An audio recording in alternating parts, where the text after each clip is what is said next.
جس نے پیدا کیا وہ انسان کی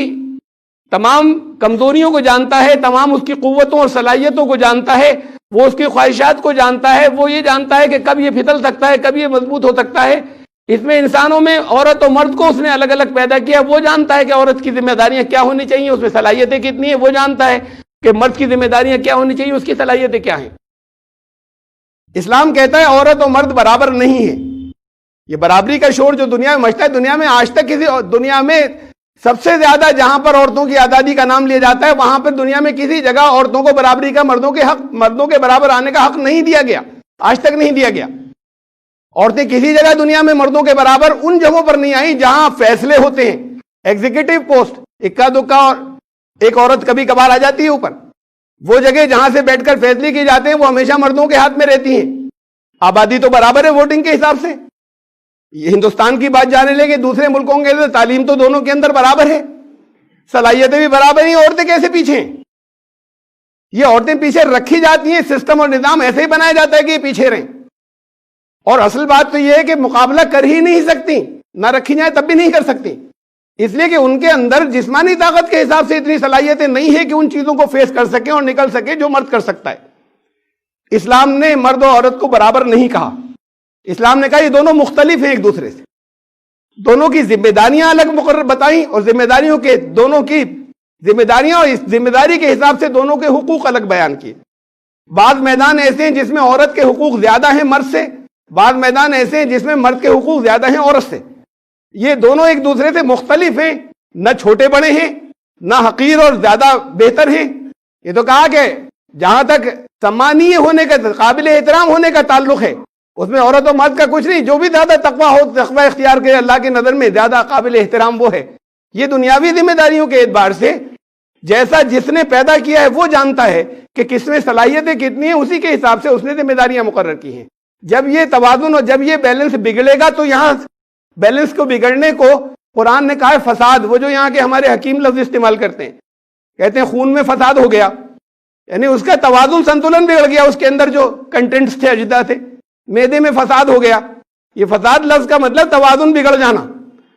تو پھر وہ توازن بگڑے گا اور معاشرے میں اور سوسائٹی میں اور سماج میں فساد ہوگا۔ وہ فساد روکا نہیں جا سکتا کسی قانون سے جب تک یہ اپنے قانون بناتے رہیں گے، اور اس اپنے قانون بنانے کو قرآن نے شرک کہا ہے، بلکہ قرآن نے اسے شرک بھی کہا ہے، قرآن نے اسے کفر بھی کہا ہے، اپنے قانون بنانے کو۔ یہ اللہ کے قانون کے ساتھ میں دوسروں کا قانون شریک ہو گیا۔ لا یشرک فی حکمہ احدا، وہ اپنے قانون بنانے کے اختیار میں کسی ایک کو بھی شریک نہیں کرتا، وہ تو اس کا دیا ہوا جو کچھ ہے وہ مانا جائے گا۔ اور قرآن نے کہا جو آخری اتھارٹی اللہ کے کلام کو نہیں مناتا، کہیں اختلافات ہو تو آخری فیصلہ اللہ کے کلام سے نہیں کرتا، تو اسے قرآن نے کہا کہ یہ کافر ہو جائیں گے، کفر کریں گے ایسے لوگ۔ وَمَن لَّمْ يَحْكُم بِمَا أَنزَلَ اللَّهُ فَأُولَٰئِكَ هُمُ الْكَافِرُونَ، جو اللہ کے نے نازل فرمایا ہے اس کے مطابق آخری فیصلے نہیں کریں گے، آخری وہی تو لوگ کافر ہیں۔ تو یہ قانون جب تک اللہ کا نہیں چلے گا، اللہ کے قانون، اللہ نے جو قانون دیا اس کے اندر ریپ تو بہت دور کی بات ہے کہ زنا بالجبر ہو جائے، زنا بالجبر کی سزا تو موت ہے۔ لڑکیوں کو عورتوں کا تحفظ فراہم کیا اس لیے کہ ویکر ہیں، جسمانی طور پہ کمزور ہیں، تو عورتوں کو بہت سیکیورٹی دی، اور جتنے قانون بنائے وہ اس کی سیکیورٹی کو نظر میں رکھ کر بنائے کہ حفاظت زیادہ کیسے ہو سکتی ہے۔ بعض جگہ بعض لوگ اس پہ ناانصافی کی بات کرتے ہیں، وہ اس کی سیکیورٹی کے تحت ہے، اس کی حفاظت کے تحت ہے، لڑکی کی حفاظت کے تحت۔ یہ قانون یہ بنایا کہ اگر لڑکیوں کو چھیڑنے والے مستقل طور پر اگر کوئی گروہ پیدا ہو جائے، لڑکے ہوں ایسے کہ جو جگہ جگہ لڑکیوں کو چھیڑ رہے ہوں، کبھی کسی سے کوئی غلطی ہو گئی تو اسے ڈانٹ ڈپٹ کے الگ کیا جا سکتا ہے، لیکن اگر یہ مزاج اور یہ عادتیں بن جائے، لڑکوں کے گینگ ایسے ہو جائیں، یا لڑکوں سے مطلب لڑکوں یا مردوں کے، کہ وہ باعفت اور اچھی عورتوں کے اوپر وہ جگہ جگہ راستوں کے اندر انہیں تنگ کریں اور انہیں چھیڑیں۔ سورہ احزاب کے اندر ہے، قرآن شریف یہ کہتا ہے، قرآن یہ کہتا ہے کہ انہیں بستی سے نکال دو، یہ پہلی سزا ہے کہ انہیں بستی سے نکال دیا جائے۔ اس کے بعد پھر اگر وہ وہیں نظر آئیں اسی جرم کے کوئی کرتے ہوئے نکال دینے کے بعد، تو پھر ان کے لیے سزائے موت ہے۔ اب وہ سزائے موت بھی ایسی اس انداز میں موت کی سزا دی جائے کہ وہ چپکے سے پھانسی نہیں ہو، بلکہ پبلکلی اور لوگوں کے لیے وَقُتِّلُوا تَقْتِيلًا،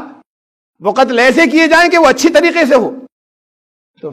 یہ لوگوں کو عبرت ہو کہ آئندہ یہ نہیں ہوگا. یہاں تو اس حد تک سیکیورٹی دی ہے کہ شریف بچیاں عورتیں جو ہیں ان کو راستوں میں کسی جگہ کوئی چھیڑنے والا نہ بچے. قانون یہ بنایا، لیکن قانون جب تک سخت نہیں بنائے جائیں گے، تو جب تک سخت قانون نہیں بنیں گے تو آپ کو یوریا کا دودھ پینے کو ملتا ہی رہے گا. اگر آپ کو نقلی دوائیں جو ہے مریضوں کو ملتی رہیں گی، مریض مرتے رہیں گے. نقلی دوائیں دینے والے کو جس کی وجہ سے مریض مر جاتا ہے، سزائے موت ہونی چاہیے.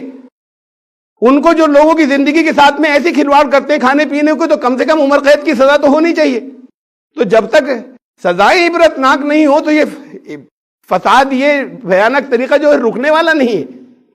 تو کہا کہ یہ تو اسلام تو اس حد تک جا کر کہ ان چھیڑخانی کرنے والوں کو بستی سے نکال دو،